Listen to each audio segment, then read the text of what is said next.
During the second semester of my junior year of high school, I moved back in with my dad. Because of state residency rules for college applications, I had to move back to my home state to take my exams, so I transferred schools early to get used to the environment. Over the years, even though I lived primarily with my mom, she never stopped me from contacting my dad. So during winter and summer breaks, I'd always swing by his place, mainly because I didn't want them getting too comfortable. So I had to drop in for routine inspections to ruin their vibe. My dad personally picked me up at the airport, asking a million questions about my well-being all the way home. When we got to the house, my dad's second wife, eagerly hurried downstairs to help with my luggage. "Chloe, your enrollment is all sorted out. You can just head straight to school on Monday." When we went upstairs, my half-sister was already standing at the door, waiting to greet me like a loyal servant. After all these years, my old bedroom was still exactly the way I left it. You probably think this is some heartwarming scene of a blended family living in perfect harmony, right? Nope. It's because they know damn well that if I'm not happy, nobody in this house gets to be happy. When I was 5, my parents got a divorce.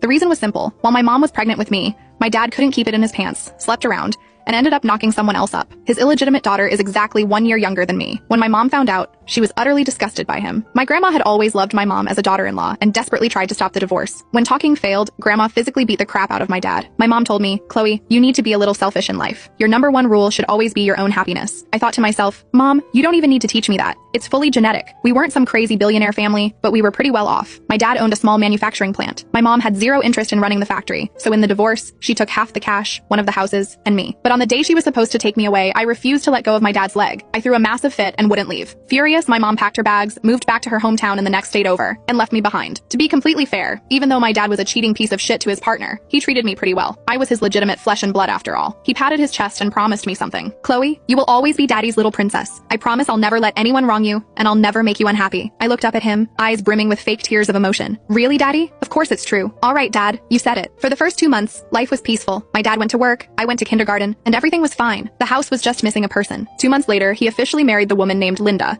and brought her home. Grandma thought it was a humiliating disgrace and forbade them from having an actual wedding ceremony. I looked at the daughter they brought along, Lily. She was hiding timidly behind her mother's legs, skinny as a bean sprout. My dad tried to comfort me. "Your sister has had a hard life with no one looking out for her. Daddy wants to make up for lost time with her. But don't worry, Daddy will always love Chloe the most." I nodded. "Okay, Dad, then tell her to get out." "What?" My dad was stunned. He clearly didn't see that coming. "Since you love me the most, tell her to move out. I don't like her. Didn't you promise you would never make me unhappy?" My dad was left completely speechless. Hearing this, Linda started crying fake, pitiful tears. "If that's how it is, then Lily and I will just pack up and move out." "No, Auntie Linda has to stay." I instantly refused. Now they were both thoroughly confused. My dad was actually thrilled. He thought I wasn't rejecting Linda, but just needed time to adjust to having a new sister. So he decided to send Lily to live elsewhere for a while to let me adapt. Obviously, Linda had to stay. If the mother-daughter duo moved out together, they'd still be living in a house my dad paid for, spending my dad's money. Knowing him, he'd be running over there every other day and he'd easily forget which house was his actual home. Keep your enemies closer, right? From that day forward, my unhinged lifestyle officially began. Linda genuinely thought I liked her enough to let her stay, so she went out of her way to kiss my ass, hoping I'd let her bring Lily back sooner. When